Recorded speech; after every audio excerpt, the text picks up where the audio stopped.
start the recording. Maybe a little bit scuffed, but we're gonna find out. Good evening, everybody. As I was browsing the internet today, I saw that they released the second cinematic for Dragonflight. Apparently, we're gonna get two of them. Yeah, I honestly, I turn on OBS, I turn on the recording. Let's see if there's anything useful to say. If there is, then you're actually going to see this on the YouTube. If not, then it was fun to record.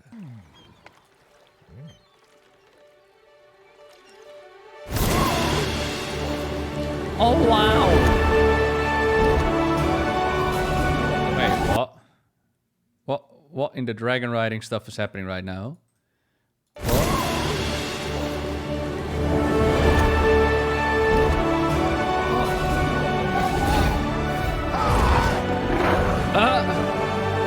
Oh, that's cool, though.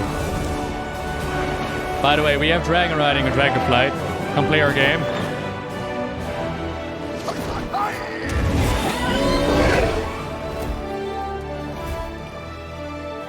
Very big How to Tame Your Dragon vibes in it.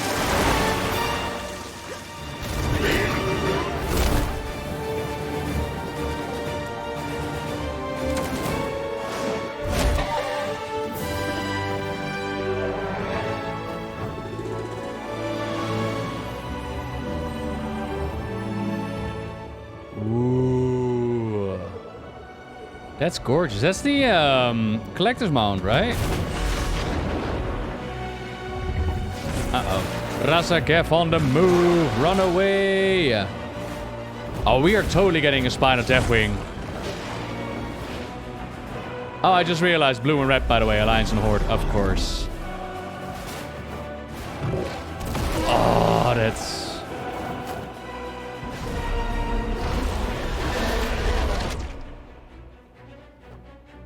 Okay. Cool. Oh.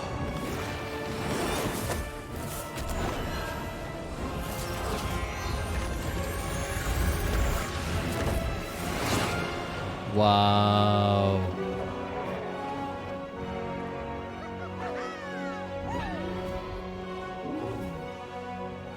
Aloy, that's who I fought. Okay. Hello, Alexstrasza.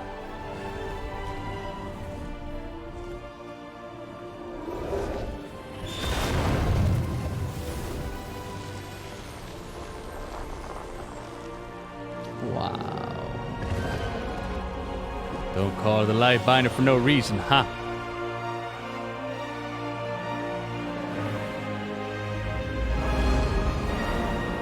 Cool. Yeah. Now that's an intro cutscene right there. Pre-purchase now, we got dragon riding, by the way. Come play our game, we got dragon riding. November 28th. All right, yeah, that was well cool. Very much. Okay, of course, we got our beautiful Tusker edits. They're being, you know, part of the whole Dragonflight experience. Reminded me a lot of Aloy, the character design. And it took me far too long to realize, like, oh yeah, there's blue, there's red, there's Alliance and Horde. And now we're having a little race. You know, we're doing a little bit of Avatar. Avatar 2 is making its way to the theaters, if not already released today. And yeah, like one of the major features be dragon riding. Gotta admit, this one is getting me way more hyped for Dragonflight than the Tony Stoney one there. Like, the Tony Stoney one was okay, but it was incredibly predictable, and it took like a half an hour before it finally climbed the tower. And we all knew it was going to climb the tower and activate the beacon. But this is action, this is adventure, this is exploration. This is what Dragonflight needs to be. And how you promote it, it is fantastic. So they go from the beautiful shots of look at us exploring to, oh yeah, these beautiful lands are coming out. I do believe that I got this mount in-game now.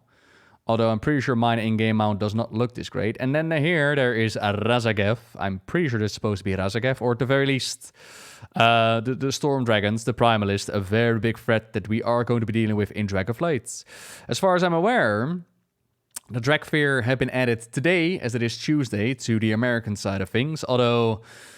considering how the patches go and how they usually beta test it for the European side of things, they might actually still be waiting on it. The transition from the gullet into the tower, by the way, it is well cool. But yeah, the Dracthyr, here they are. They are being released, if not today, then tomorrow for the EU. And the animations, like, wow, the quality is just like this is adventure, this is spectacle, this is beauty. This is an opening cinematic for World of Warcraft. Now, lore-wise, is it a whole lot to share? Nah, not really. But definitely a lot of fun to check out. So, hello, my queen. So, oh yeah, here, by the way, let us just put into size exactly how monumental huge Mommy Alexstrasza is. Like, yeah, make no mistake, this is an aspect compared to your teeny tiny puny little dragon. But still, you can ride your dragons. I'm actually wondering, like, yeah, we can ride red and blue dragons. For those who have not seen anything about Dragonflight as of yet, dragon riding is, of course, a massive feature and honestly one of my favorites. You can learn how to fly your dragon throughout the Isles. You can, like, go to specific spots of exploration, earn yourself like tokens, I think they are. With those tokens, you can unlock better flying. Now, don't worry, the flying as a baseline is fantastic as it is, but it just makes it a little bit better, right? You actually get it straight as you go into the Dragon Isle, so it's not something you unlock later down the line, but you actually do get it as from the get-go. And with the game itself, there's a lot of customization that's added, so you can unlock new horns, new transmog styles. You could actually completely revamp the dragon in question. There's a lot of cool stuff that they can do with in that regard, and a lot of cool reasons for people to go into dungeons, into raids, into exploration. It is a massive, massive motivator. Now we look here, we got the Dragonflight pre-launch stream. Let's have a look-see, shall we? Right, so this is, just gonna boost up the speed a little bit, the Dragonflight pre-launch stream. Let's see what they have to say. Hello everyone, I'm Holly Longdale, the executive producer of World of Warcraft, and I'm here today with our lead combat designer, Brian Holinka. We're excited to be here with you to talk about Dragonflight pre-patch. First though, we wanted to take a moment to thank you, our incredible community, for taking this journey with us. We are thrilled to invite you into Azeroth as WoW embarks on its latest adventure. With the second part of pre-patch starting to roll out today, we wanted to check in and catch everyone up on what's happening in WoW. There's been a lot going on in the lead up to Dragonflight. We've added a whole lot to the game already. First off, the first UI revamp in the history of World of Warcraft is live. The UI's received a fresh, updated look that improves the visual fidelity while increasing the customizability of tons of HUD elements, like the minimap, action bars, and unit frames. People have been asking, by the way, if I don't forget to upload it, if I don't forget to put it in the description, just remind me in the comment section. A lot of people have been asking, like, can we resize the minimap? Now, I don't believe it's part of the baseline coding. So if you go into edit mode, I don't believe you can actually, like, click on it and change it. But there are some in-game commands you can use in order to resize the minimap. If I remember, I'll post the link to the tweet that flew by. If not, remind me of it. The brand new class talent trees are now in the hands of players around the world. This is a project I've worked very closely with my team on. It's really cool to have that out in the hands of players now. I remember when I first got into Classic, just the joy of earning a point, spending a point, and experimenting with my character and my playstyle. You know, customization is a big theme of Dragonflight, and these trees represent a revolution on how classes are constructed and played in World of Warcraft. It empowers players with greater control over the abilities that end up in their spellbook, and it's a deeper level of customization that gives meaningful options at every level. Also, starting today, as Access rolls out, Dracthyr will be playable across the world if you pre-purchase Dragonflight. This is just the beginning of a bright future together. We have Terran and Anna. We'll stop in to share more on the story. Terran! Oh, here we go, story time. Notice, by the way, they got the Chronicles on their desk. I do believe that they have people that work over at Blizzard that are actually, like, their job is to make this aesthetically pleasing. So if you look around this room where they're recording this, so you got, like, Revyon in the background, and Alexstrasza, and the logos and whatnot. It looks incredible. Being part of the chocolate factory, eh? The expansion. And then, stay with us to hear Graham and Kali talk a little more about how the Dracthyr have evolved since Alpha. And with that, it's time for the world premiere of the launch cinematic for World of Warcraft, Dragonflight. Let's take a look. Ah, it's the launch cutscene. Oh, okay. So this is the one we just watched. Okay. So I'll have to slice that in, take it to the skies. Voila. Alrighty. Awesome. Oh man, the team worked so hard. Just thank you so much for all your incredible work. So Terran, you're a huge part of the narrative for Dragonflight, and I had the privilege to direct the trailer we just saw, so let's dive in. Earlier this year, we saw the first Dragon. Oh, that's actually cool, really. Like, I know Terran, if you don't know Terran, by the way, if there's anybody who can get you hyped about World of Warcraft, it is Terran Gregory. They're part of the cinematic department. Each and every expansion, I hear people say, like, oh yeah, the art team, the cinematic team, they're just upping the stakes and making it better and better. Terran and the whole team, of course, but Terran is a big part of that. But apparently he's also a big part of the narrative design this year, of this expansion. Cool. Dragonflight cinematic and witness the return of the dragons to their ancestral home, the Dragon Isles. But this all-new cinematic really strives to show what lies in store for the player when they themselves answer the call. yeah, we really wanted to show the return to adventure. We've been away for a little while in the Shadowlands, and now we're coming back to Azeroth. And for me, when I play WoW, it's exciting and thrilling, and there's danger, but there's also moments of beauty and awe and wonder. And so that was really, really important, I think, to capture, because that's where we're going. And we knew from the get-go that we wanted a Horde and Alliance to fly together. I think that when we were trying to capture, like, who could these characters be? Wildhammer Dwarf, the first Griffin riders, because they will love to fly. And then we had the Zandalari Troll, who grew up around giant dinosaurs. He probably has, like, animal handling +10. And it's kind of a little bit playfulness between them, youth and experience, heart and head. But ultimately, they're flying their dragon companions. That's going to be a huge part of the game. And if it wasn't enough dragons there, you get to be a dragon. Get to play a dragon. And as we saw in the Dragonflight Legacy series that we released in the last couple weeks, which if you haven't seen, go check that out. We saw the origin of the Dracthyr, this new race to World of Warcraft, but with an ancient history that goes back many thousands of years. In fact, long before he was Deathwing, the Black Dragon Neltharion created the Dracthyr to be his loyal soldiers by taking the essence of the mortal races and of dragons and colliding them together to create just an incredibly powerful, versatile adversary. Their story, I think, resonates with a lot of people because they're stepping into the power, they're discovering who they are. It was one of those really special kind of stories that touches your heart. The power resonates from inside their core and then travels around in all the swirling colors of all the aspects and then coalesces into the ability that they want to use. And then Eternity Surge, which is that power-up move, and they literally stomp into their power. Ability spreads down their wings, and they leap in the air, and there's an arcane blast, and you're like, whoa! And when I saw that, I was like, oh, we have to do that. In our hyper-real style and cinematics, our effects artists and our animators will just dial to 11, and it was a really special moment when that came together. Right in the middle of the cinematic, though, we saw the debut of Razageth. Confirmation that was indeed Razageth. Okay. Like, it's really, I'm actually quite happy that I watched the trailer before watching this whole deep dive to see, like, actually what their mindset was behind this cutscene and how it was brought to life. And yeah, as they said, the Dracthyr unleashing their powers and their abilities. Oh, gorgeous. Primal dragon, the Storm Eater. She is a dragon unlike anything we've ever seen, that elemental power that she has. And when we were making her in the cinematic, she's huge, and we wanted to show that scale. When we do these hyper-real pieces, we have to think about the realism, the realisticness. What does the inside of a dragon mouth look like? Our art director was like, have you ever seen the inside of a penguin's mouth? Penguin. And we were like, nope, and then it was like, oh my gosh, they're terrifying. So we wanted her jaws coming out the screen, almost eating the camera. Everything about her just demonstrating this, ability to move the elements at her whim. So getting back to Dragonflight Legacies for a second, we did see the birth of the original 5 flights, the ones that we're familiar with in World of Warcraft, that have been at our sides throughout all the expansions, all the way back to Cataclysm and even before. We saw how they were bestowed each with tremendous powers over certain domains as protectors of Azeroth. While the green dragons were given domain over nature and the Emerald Dream, while the bronze dragons were given the magics of time, and then we had the black dragons, stewards of the deep places of the earth, and the blue dragons, which are just these arcane protectors of the magics of the world. Finally, the red Dragonflight, the flight of life, rebirth. And all of those things are completely encapsulated in the Queen of the Dragons, Alexstrasza. She's a beloved character in WoW, and when we first saw her in the announcement cinematic, you could feel like the global, like, yes! And that was super powerful, and in this cinematic, we thought it was super important to show who she is, right? So to me, she's grace, she's regalness, she has like an ancient wisdom to her, but also when she breathes fire, it's not destruction, it's renewal, it's regrowth. The breath She's of the life. light finder, Yes. yeah, exactly. So when we fly off into the sunset with her and the dragons, that's what we're going to. We're going for adventure, we're going for exploration, we're going for wonder, and we're going with one of the best characters, I think, in WoW. That all came across so very well in this cutscene, right? This is what we've been talking about a lot during Shadowlands. Like, the story in Warcraft does not have to be complicated. It doesn't have to be so massively tinkered and like hidden in secret. Sometimes, most of the times, it's perfectly fine to just display what you want to display. Just tell what you want to tell. I'm actually getting really excited. If this is the pre-event, if this is how they're going to portray it, and if this is how it's going to go forward, I'm very excited for the story development. Yeah. Fantastic job. Like, a one-on-one as to how they explain the cutscene to how I received it. Yeah, it's well nice.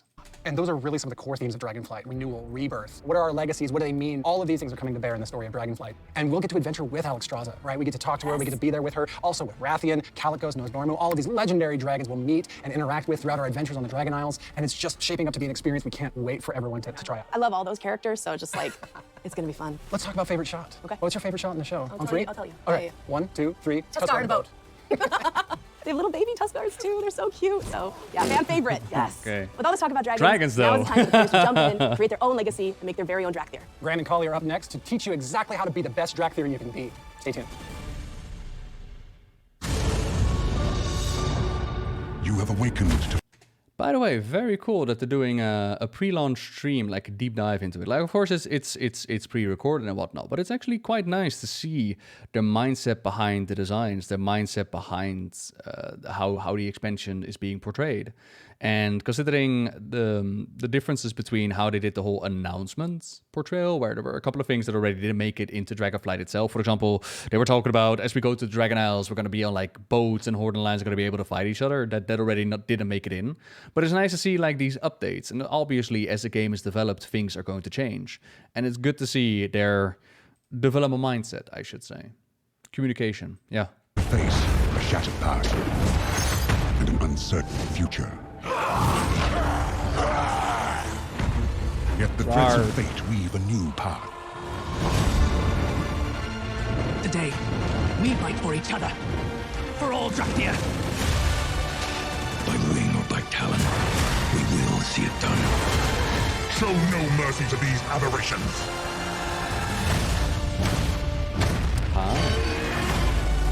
This is our home. The Dracthyr will defend it. Like we saw, oh god, was that, hang on, let's go back to that whole... Show no mercy to... Yeah, Abyssian show no mercy to these aberrations, but I wonder if there is this like a trailer cut and slice kind of thingy. These aberrations. Because I don't actually recall him, or maybe an event from the past. Interesting. Ah, well, we'll find out. This is our home. The Dracthyr will defend it.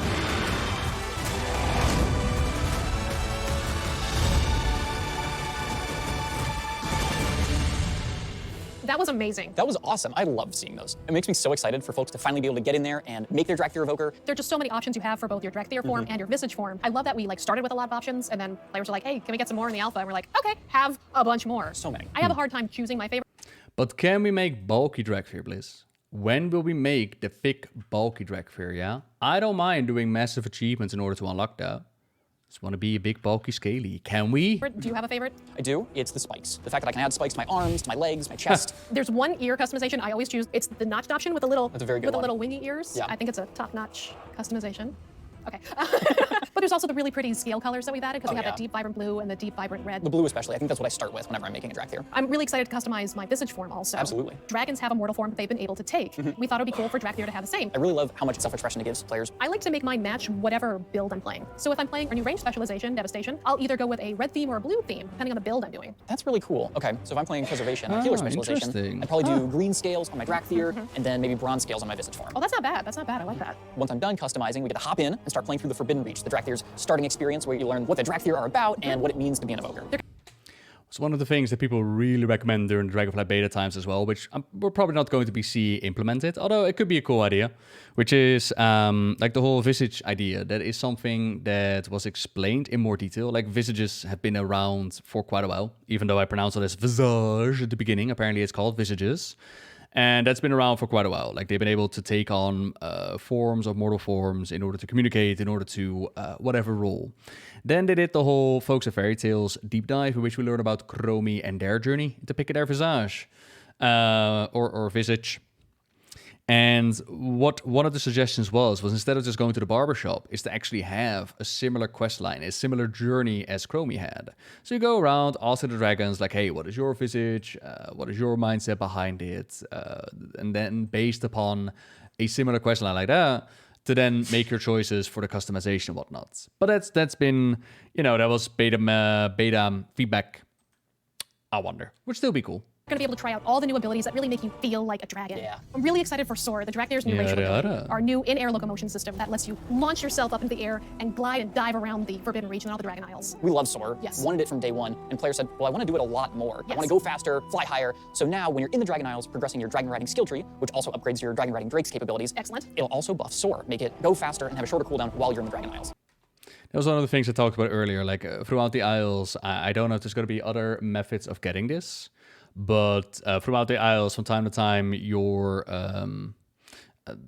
dragon mount will actually roar at you when you're near one of these, and then it's just a matter of exploring and finding where you can find these medals. It's quite fun, actually. It invites exploration, which is always great. I love how Soar makes me appreciate the landscape now and just thinking about what I'm doing a little bit more. Yeah, the first time you take off and start soaring around, it really makes you view the terrain in a different way, avoid cliffs in a different way. One of the other things players are going to be able to try in Forbidden Reach is the Evoker's new empowered spell mechanic. So with Fire Breath, as you press and hold the key to cast it, it'll actually charge up, and the longer it charges has additional effects, which makes you feel like a dragon in a different way. I'm really glad that we listened to player feedback early on and added a press and tap option also, because for my own playstyle, it just flows better to be able to like tap once to start my precast and start charging, and then tap again to release that energy and cast that spell. It's something that we heard about super early on and wanted to make sure that we gave players more options to play the game, the way that works for them. No matter which input option you're using, empowered spells really give you that feeling of physicality and being a dragon. What ability makes you feel like a dragon the most? The most. It's got to be Deep Breath. Oh yeah, oh yeah. We saw it in the trailer. You launch into the sky, do that strafing run, and just blowing destruction underneath you, killing probably everything. It does a lot of damage. It does a lot of damage. But yeah, it's easily my favorite. Yeah, I love the talent that goes with Deep Breath, Terror of the Skies. Yes. Just because being able to like add a stun on top of a ton of damage, it's great for my Mythic Plus runs.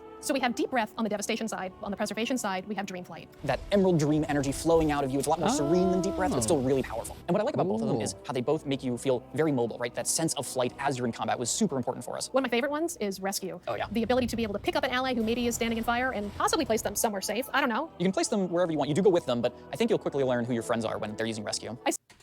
All right, so even Blizz acknowledges themselves that it's a very trolly ability. So hopefully they're actually going to leave it in as it is. Like, I remember trying it out during Dragonflight beta, and I was like, no, it is way too much fun. Like, you literally pick up someone and you drop them off on the other side of the field. It's kind of great. Last time during testing, I did see that when people were being dragged through, like, beam abilities, for example, they were still dying. So hopefully they've been able to fix that by now. Still remember the day that talent was created? Yeah. I think I said to you, we're never allowed to remove this ability, and then I picked your character up and put you on a pillar. And then you flew away and left me there. That sounds about right. Yeah, that plays right. Aside from the physicality, the mobility, I'm also really excited that Evokers get to use the magic from all 5 Dragonflights. They get to cast red, blue, black, bronze, and green spells, and that sort of collection of different capabilities makes them uniquely powerful. When creating the Evokers and creating the ability for the Evokers, it was amazing to be able to pull from such a different palette of abilities and colors and combine them into something new that we have. And what better way to start practicing harnessing all that draconic magic than with our pre-patch event, Tempest Unleashed, which starts today with regional resets. Holly and Brian are going to tell us more about it. Ooh. Tempest Unleashed pre-patch event. Now, this is something I'm actually quite curious about. So, we know that the Primalists are going to be this major threat, but we know this because they've given us a little bit of a peek behind the curtain, right? Like, they told us about Razagev, they've told us from the beta times, but in-game, I'm still trying to find, like, the build-up towards the Primalist actually being unleashed. Like, what caused this? Where did they come from? How come they're back now?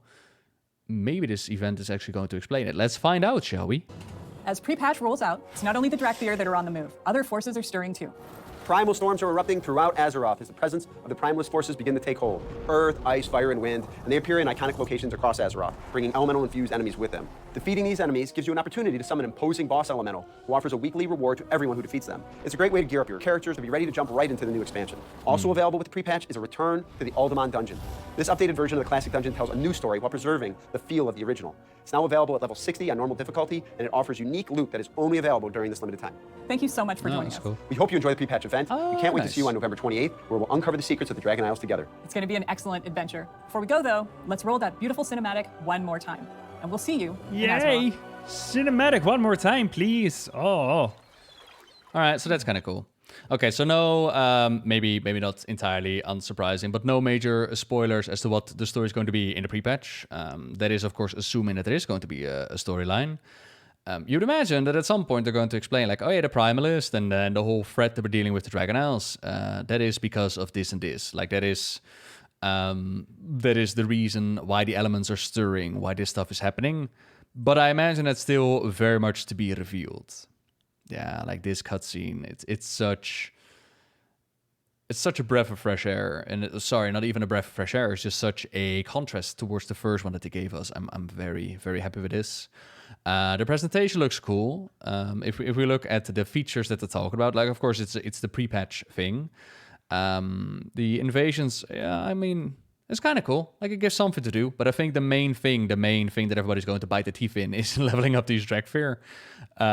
So good luck finding tanks for your runs, I suppose. I know my guildies are all very excited to get, like, customization going and the characters rolling.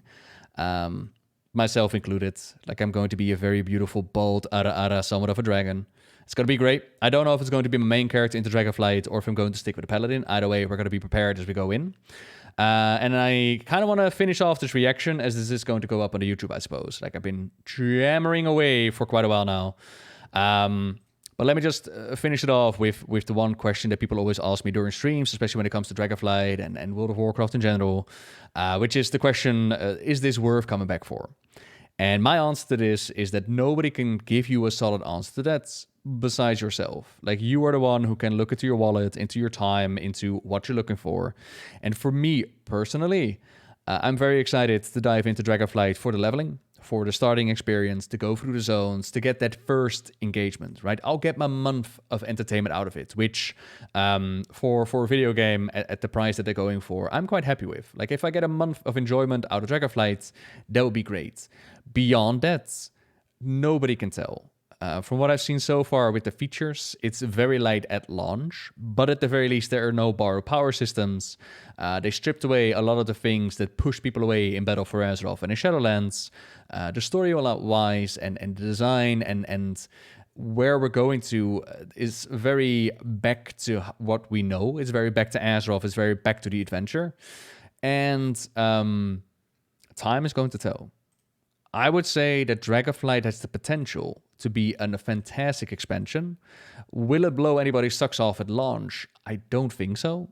But at least it has the room for it. At least it has the space for it to not annoy people either, right? Like, those are like the balances between those two things. Like with Shadowlands, we were looking at like all the systems in place, and that's kind of been stripped out. And I'm hoping it's going to be the same throughout the expansion. I'm hoping that we're going to see a lot more content added, be it a Brawler's Guild, a Mage Tower, a Covenant, like even a Garrison, if it's on a casual way. I wouldn't mind that. Or maybe some more pet battles or archaeology, like all the side stuff that it could add to the game. I would be well down for that. Hopefully they're going to develop further in Mythic Plus and Dragon Riding. But like I said, those are all hopefullys. There's all I really hope to see it, but only time is going to tell. To get back to the original question, for me, it's more than enough to dive back into Dragonflight, to at least see the launch, at least see the starting story and the starting raid. Beyond that, we're going to find out. And the rest of it, it's up to you to decide, I suppose. For now, this is going to be my reaction to the... what do they call this again? What was it? The reaction to the pre-patch stream? Yeah, the pre-launch stream even. My reaction to the pre-launch stream in the new cutscene. I hope you enjoyed, everybody. By all means, let me know in the comments down below. How do you look at Dragonflight? Are you going to dive back into it? Are you going to wait out? Are you excited? Over the moon? Hyped? Of course, Dracthyr tomorrow should be a ton of fun. Thank you very much for watching, everybody. And until next time, see ya.